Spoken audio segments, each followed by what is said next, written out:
For the kingdom of heaven is like a landowner who went out early in the morning to hire men to work in his vineyard. He agreed to pay them a denarius for the day and sent them into his vineyard. About the third hour, he went out and saw others standing in the marketplace doing nothing. He told them, "You also go and work in my vineyard, and I will pay you whatever is right." So they went. He went out again about the 6th hour and the 9th hour and did the same thing.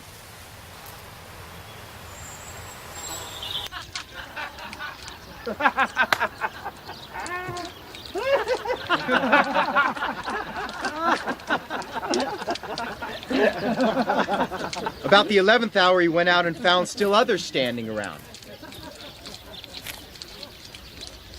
He asked them, "Why have you been standing here all day long doing nothing?" "Because no one has hired us." They answered. He said to them, "You also go and work in my vineyard." When evening came, the owner of the vineyard said to his foreman, "Call the workers and pay them their wages, beginning with the last ones hired and going on to the first." The workers who were hired about the 11th hour came and each received a denarius. So when those came who were hired first, they expected to receive more.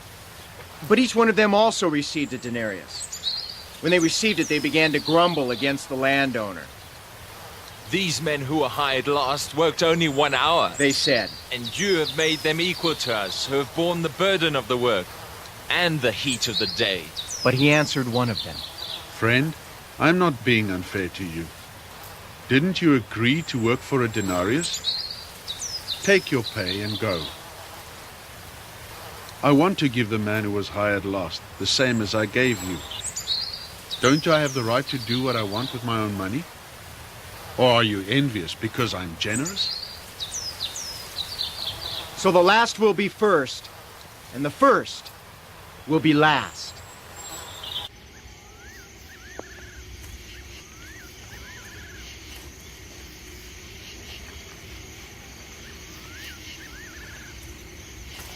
Now, as Jesus was going up to Jerusalem, he took the 12 disciples aside and said to them, "We are going up to Jerusalem, and the Son of Man will be betrayed to the chief priests and the teachers of the law.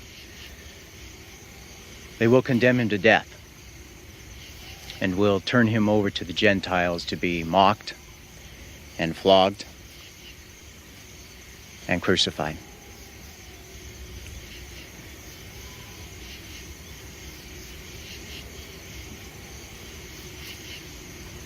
On the third day, he will be raised to life."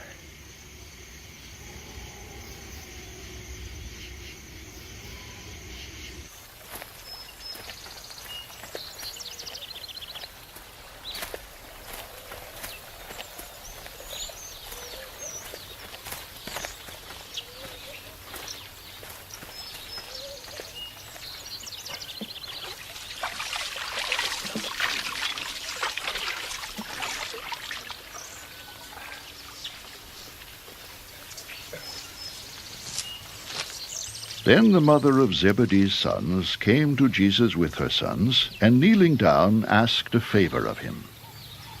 "What is it you want?" He asked.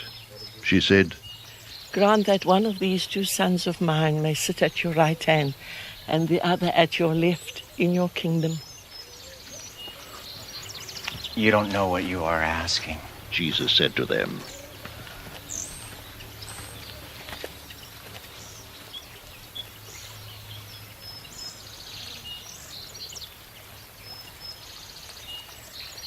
"Can you drink the cup I am going to drink?" "We can." They answered.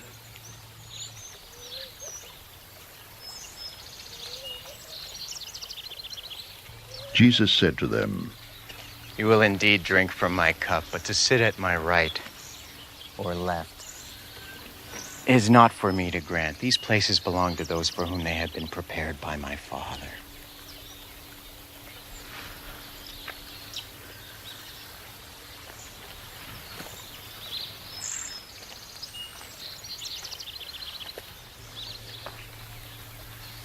When the 10 heard about this, they were indignant with the 2 brothers.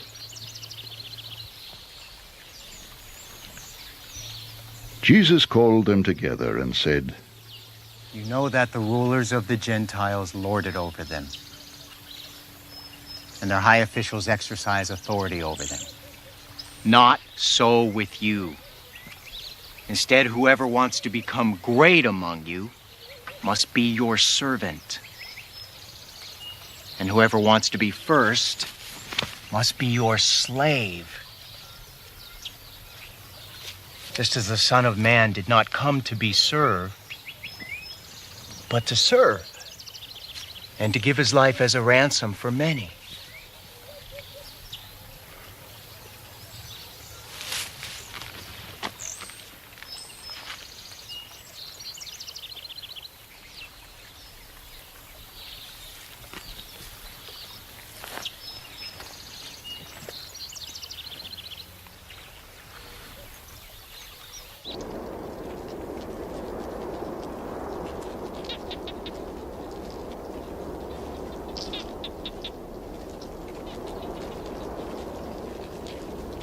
As Jesus and his disciples were leaving Jericho, a large crowd followed him.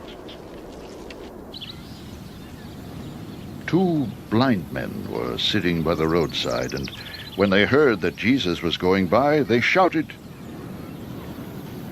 Lord, Son of David, have mercy on us.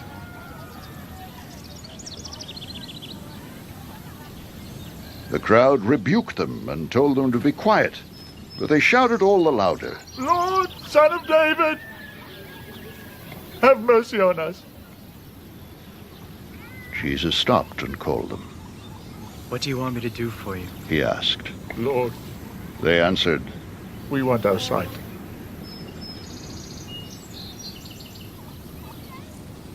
Jesus had compassion on them and touched their eyes.